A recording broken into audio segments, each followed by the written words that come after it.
So, hallo Leute, jetzt haben wir mittlerweile hier bei uns tiefsten Winter.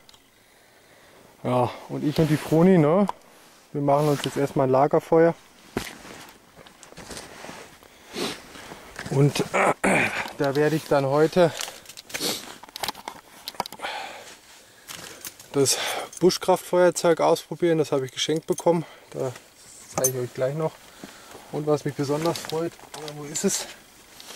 Ich habe ein selbstgebautes Messer bekommen vom Jan und wie gesagt, mit dem werde ich dann heute das ein bisschen testen, ausprobieren. So, ja. Also das ist praktisch hier ein Kindspan, ein großer Klotz, da bringt man also einiges runter.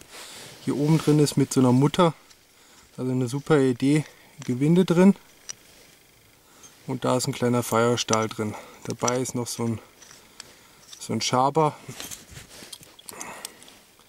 mit Zentimeterangabe und so weiter, Kapselheber, und das Ding probiere ich jetzt dann wie gesagt heute aus.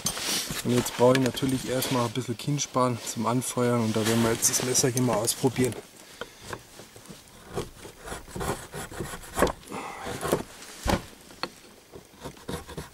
Also hat eine brutale Klingenstärke. Ich zeige euch mal mein Linder.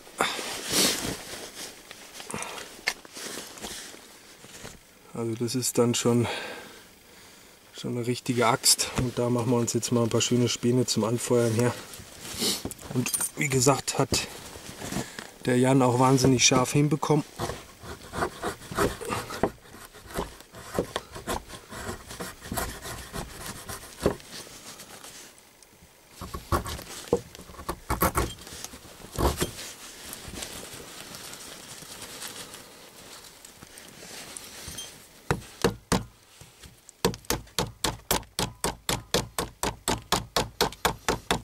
Wie gesagt, das Holz ist alles ziemlich nass und da mache ich mir jetzt natürlich richtig dicke Dinger runter. Aber die Idee ist schon super.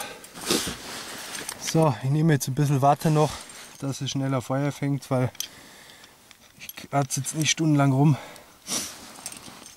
So, dann schauen wir mal. Also wie gesagt, hier der Feuerstahl.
So, und zwar habe ich mir wieder ein neues Spielzeug geholt.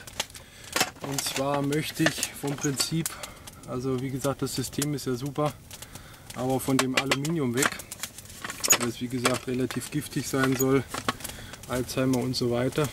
Aber aufpassen, dass das Feuer nicht. So, und zwar, wie gesagt, möchte ich von dem Aluminium weg. Und da habe ich mir, ja, den kennen eh viele. Und zwar den Topf hier geholt. zwar hier, ich weiß nicht, ob man es sieht, Zebratopf heißt das Ding.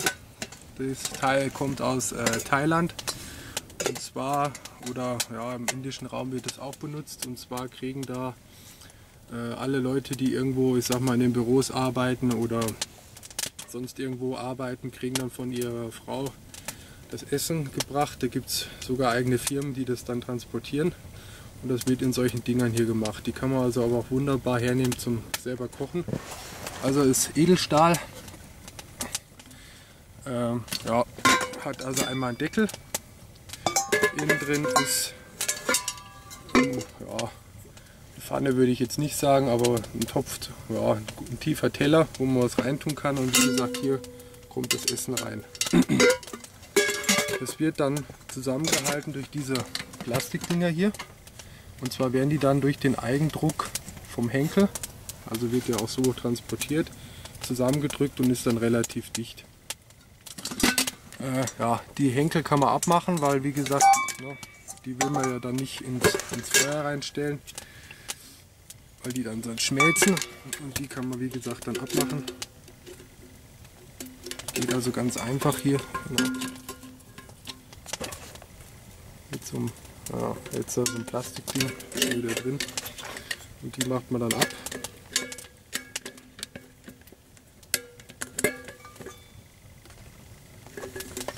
Und dann kann man dieses Teil also auch ohne Probleme ins Feuer stellen. Ja, das werde ich heute mal ausprobieren. Da werde ich mir ein bisschen was kochen, weil ich jetzt noch Hunger habe. Und zwar gibt es bei mir heute sogenannte Knochensuppe. Das zeige ich euch später dann mal, wenn die fertig ist. Und zwar sind es ja, die Reste vom Reh, also ähnlich wie eine Rinderbrühe, Rehknochen und die Restfleischstücke, und das werde ich mir heute mal machen. So. Einfach rein in den Topf und stellen wir es mal ans Feuer, hängen wir es übers Feuer und dann warten wir mal ab.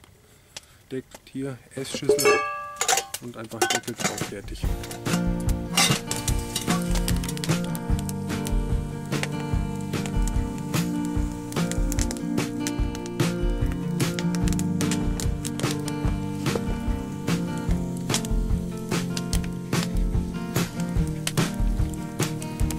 So, jetzt fängt es wieder an zu schneien.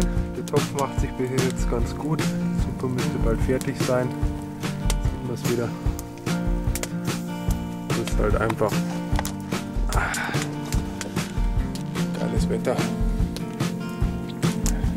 Jetzt tun wir noch eine Kleinigkeit essen. Jetzt schmeckt ganz gut der Topf. Es sind verschiedene Größen. Ich habe jetzt mal den größten genommen. Ja, wenn wir mal schauen, vielleicht gehen wir noch auf den Saueransitz. Mal gucken.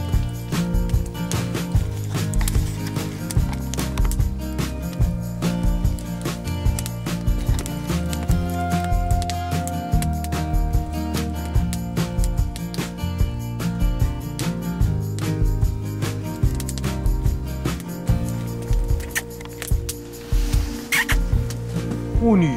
Ja.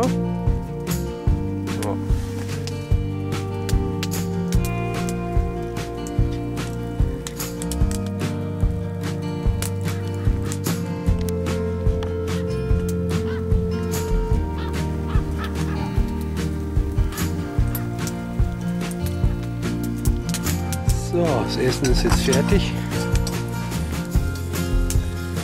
Das Ding mal runterhängen. So, dann schauen wir mal.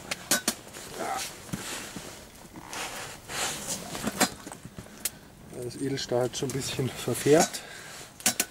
Teller ist ja dabei, Löffel haben wir auch. Der Hund wird auch wieder wach. Schauen wir mal. Oh. Schaut gut aus. Ja, ja.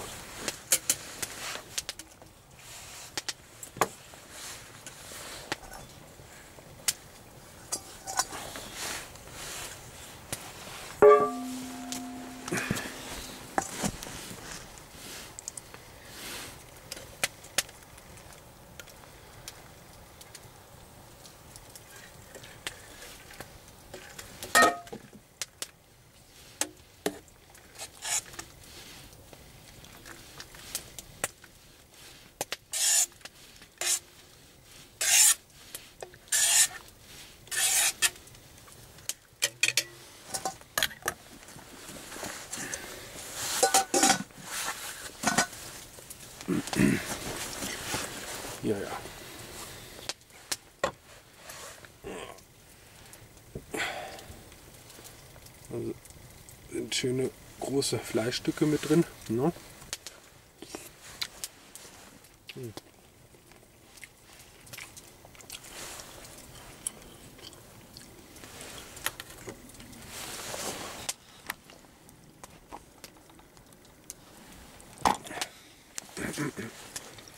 Ja, wie funktioniert so eine Knochensuppe? Ganz einfach, man nimmt Knochen, Hals, also Sachen, wo man ans Fleisch relativ schwer rankommt oder was relativ zähes Fleisch ist, altes Reh.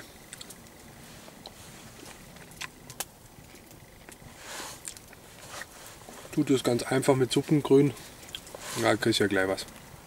Mit Suppengrün in den Topf, wie eine normale Rinderbrühe, ziehen lassen.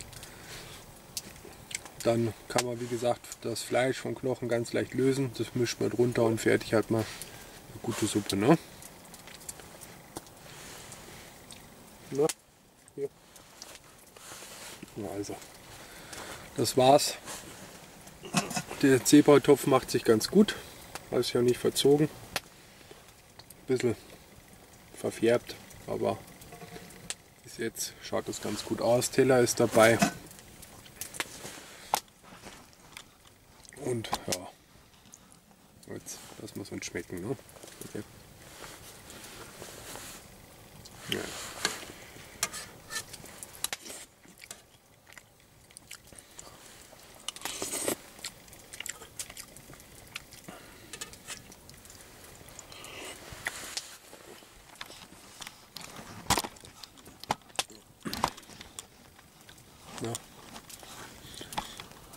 Ja, wichtig ist noch beim Kochen, dass man die Knochen aufschlägt, dass da wie gesagt das Mark raus kann und dann hat man eine gute Mahlzeit. Vielen Dank, macht's es gut, bis dann.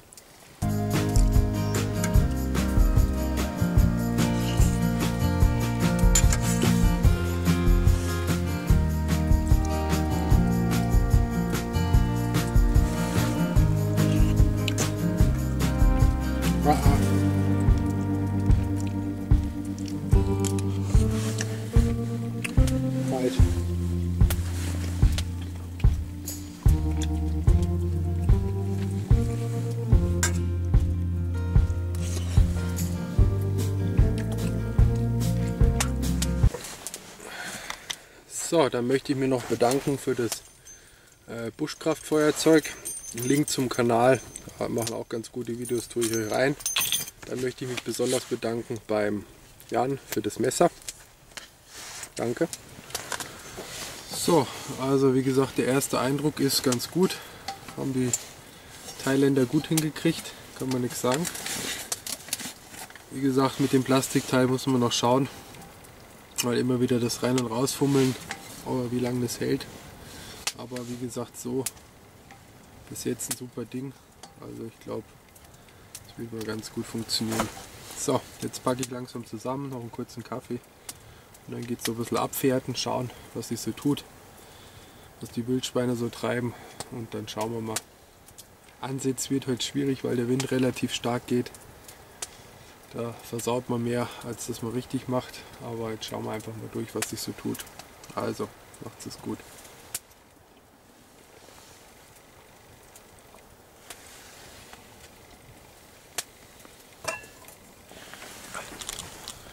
So, das war jetzt also wieder so ein kleines Kochvideo. Knochensuppe im Zebratopf. Da nochmal danke an den Michael und an den Snorris. Link mache ich rein, machen auch super Videos, da bin ich auf die Firma gekommen. So. Dann vielen Dank Jan für das Messer, super Ding. Und vielen Dank für das Buschkraftfeuerzeug, ich glaube Link mache ich rein, machen auch ganz gute Videos. Ja, das war also heute wieder mal ein Kochvideo, vielen Dank, macht es gut, euer Waldläufer und die Fruni, ja. Ne?